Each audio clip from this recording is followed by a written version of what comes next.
아시아권에서 선풍적인 인기를 끈 사랑의 불시착.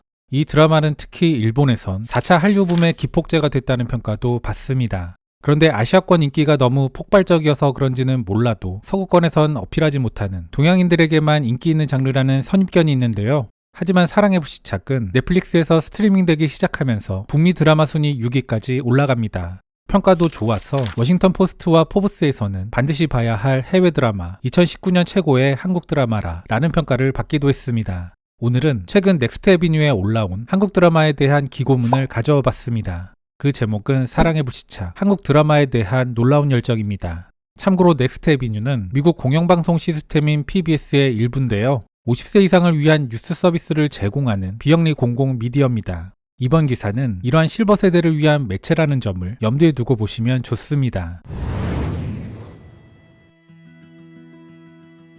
어느 겨울 저녁 넷플릭스 추천 목록을 스크롤하는 동안 사랑의 불시착이라는 이상한 제목을 발견했다. DMZ를 배경으로 한 로맨틱 코미디라고? 나는 많은 사람들에게 한국 드라마 또는 K-드라마의 입문서라 불리는 이 드라마를 우연히 발견했다. 그리고 나는 드라마와 코믹함이 절묘하게 어우러진 그 짜릿한 연기에 이끌려 16부작의 이야기를 팝콘을 먹듯 단번에 집어삼켰다.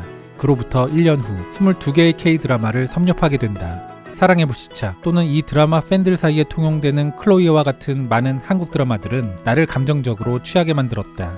이것들은 최소한의 섹스와 폭력만으로도 시청자들에게 지혜를 주고 가족관계, 연장자에 대한 존중과 같은 긍정적인 마음을 전하는 등 훌륭한 스토리 구조를 지녔다. 캐릭터는 고통, 빈곤, 소외, 부당함 등을 겪을 수 있고 또는 좀비 전염병에 직면할 수도 있다. 그리고 여기에는 가슴 아픈 결말이 있을지도 모른다. 그러나 결국 당신의 기분은 좋아지면서 더 지혜롭고 희망적이 될 것이다. K-드라마라는 용어는 한국의 TV 시리즈를 의미하며 특히 넷플릭스 등을 통해 큰 인기를 얻고 있다.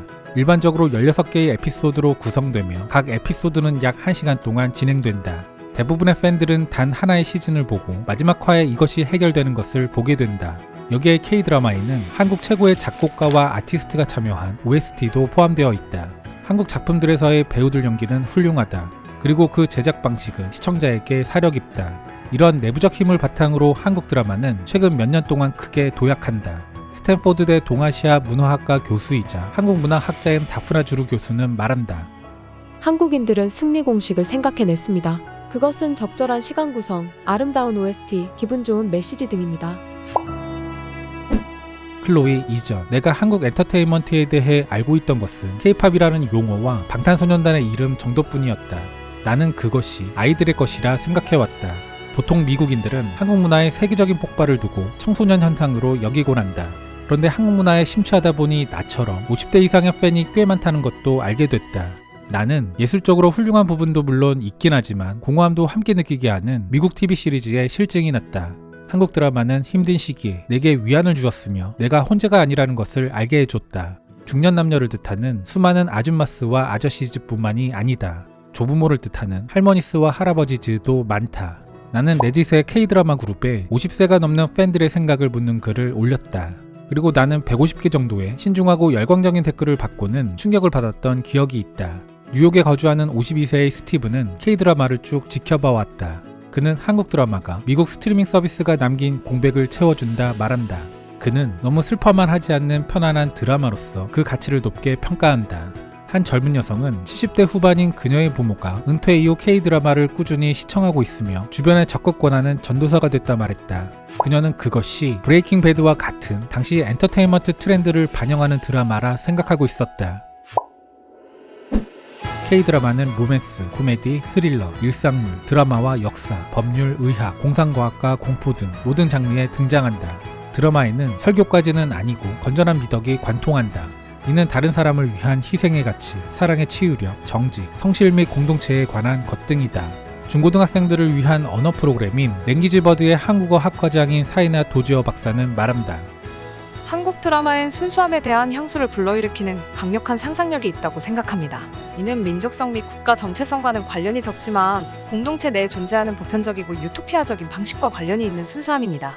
그리고 한국 드라마가 세계적으로 인기 있는 또 다른 이유는 사회의 약자에 초점을 맞춘 서사를 갖췄기 때문입니다. 시청자들은 약자가 어떻게 도전을 극복하고 결국 승자가 되는지를 보고 기뻐합니다.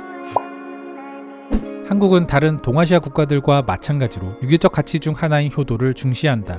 서양 시청자로서 나는 K-드라마에서 연장자들이 하는 통합의 역할과 더불어 그들이 받는 존경에 대해 깊은 인상을 받았다. 조부모 역할로 나오는 인물들은 종종 문제가 있는 주인공, 그리고 일반적인 커뮤니티에서 묵직한 다세 역할을 하게 된다. 나빌레라에서 70세의 노인은 단순한 취미가 아닌 평생의 꿈인 발레를 쫓는다. 그는 세계 무대를 꿈꾸는 24세의 어린 스승만큼이나 진지하다. 또한 그는 어려움에 처한 젊은 스승에게 절실히 필요한 도덕적 지원을 제공하고 서로 함께 서로의 꿈을 이루도록 돕는다. K-드라마 작가의 대다수는 여성이며 이는 스토리텔링과 캐릭터 개발에 반영된다. 많은 시청자가 K-드라마에서 묘사되는 건강한 남성관에 대해 높이 평가한다. 남자들은 부드럽고 모든 감정들을 보여준다. 한편 로맨스는 매우 느리게 진행되는 경향이 있다. 그런데 흥미로운 점은 서양 드라마의 2화 침실 장면보다 K-드라마 12화의 손터치가 더 강렬하게 다가온다는 것이다.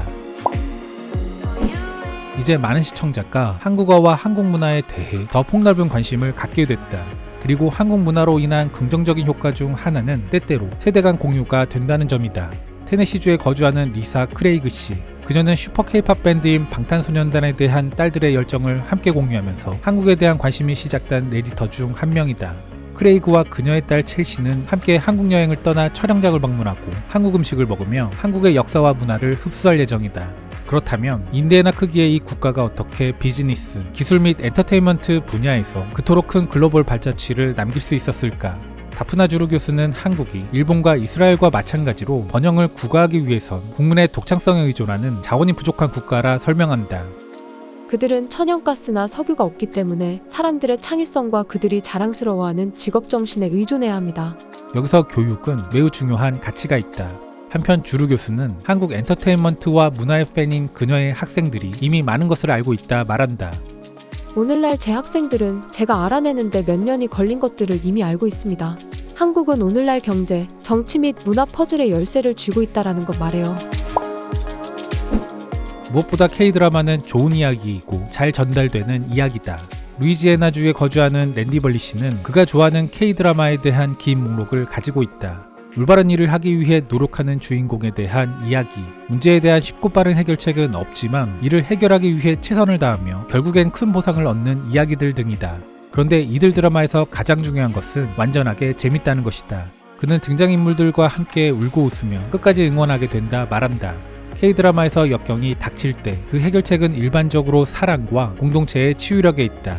그 메시지는 한국 연예계가 이 아픈 세상에 주는 큰 선물이다.